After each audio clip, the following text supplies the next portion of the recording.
Hey, Joe Garmer here. If you've been reading my blog along the years, you'll find out that I'm very much into health. That's what I blog about. And to kind of monitor my health, I try to take blood tests from time to time. About a year ago, I took one.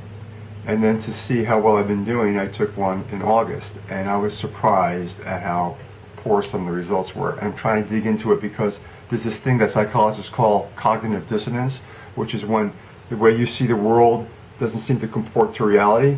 Well, in my case, it's like I'm doing all the right things, I think, in terms of eating and exercise, and yet some of these blood tests come back poorly. I take it through life extension, typically, and get these results. And you might see this first result is blood glucose serum. That circle at 100, well, 100 is pretty high. For some people, that's almost like pre-diabetic. I think that's kind of crazy. So I want to get more into things, see what's going on, and change behaviors or change supplementation or whatever I need to do to get my blood test results better. And there are a lot more than the blood glucose that I'll go into in other videos and other blog posts. But today I'm with my sister Carolyn. And Carolyn is here to kind of give us a sense for what a blood fasting level could be, because she was in a program by Dr. Hyman, which she'll describe in a moment. So I did a 10-day detox that Dr. Hyman recommended, and he's actually got a book coming out about it in February. And part of that was to measure your blood glucose every morning.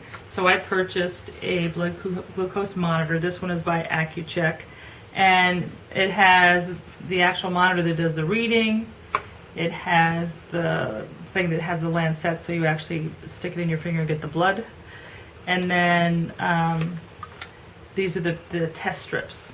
So these are actually the boxes that you get a box full of the lancets that have the needles in them, and then these are the test strips. But for right now, what we're going to do is we're going to take Joe's blood sugar. So what you do is I've already preloaded. This is what the lancet looks like, and this I like this blood sugar monitor because it actually has 5 needles in this little packet. So that goes inside here, and you can see that 2 of them have been used up, or it's on the number 2. The first one's been used up, and the second one, I'm just going to go all the way to, I'm sorry, that's how many's left. There's 1 left. Okay? And so you can also say how deep you want the needle to go. The lower the number, the less deep it goes. I've been successful with getting blood out at 2.5, and then if it doesn't go so deep, it doesn't hurt so much. So that's ready to go. And then you turn on the little meter here, and it's kind of revving up. And then you need to pull out one of the test strips. In the meantime, Joe, why don't you wipe with rubbing alcohol the part of your finger you want to lance.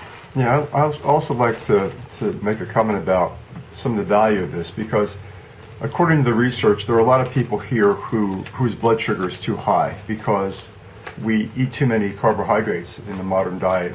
Most fast food is very high in carbohydrates, and over time it impairs the sensitivity to insulin, and you wind up having too much sugar in your blood, which is what my concern is now, although I don't eat many carbohydrates at all. I focus more on lean protein and healthy fats, a lot of omega-3 fatty acids, fish oil, and the like, and really reduce my carbs, and usually complex carbs. So I'm surprised about this reading that I got on this blood test, and it's one reason now I want to do this, because what you can do with this, and I'm going to do this for a while and report on it once I get enough statistics behind me. I'm going to do this blood glucose test after fasting over the night. This is the morning, so this is going to show my level after fasting over the night because I'm sleepy, and then I'm going to be doing it 2 hours after a lunch and 2 hours after a dinner to get a base case for how my blood sugar is reacting to the carbohydrates I'm eating, to the food that I'm eating. So with that. All right, so basically here's the meter. You take the little test strip, you stick it in the bottom there, and it's ready to go now. So now you take this little lancet. This is a really good one. I put it over here, and I'm going to push down and see if any blood comes out. Oh, sometimes you have to, I don't think I went deep enough for him.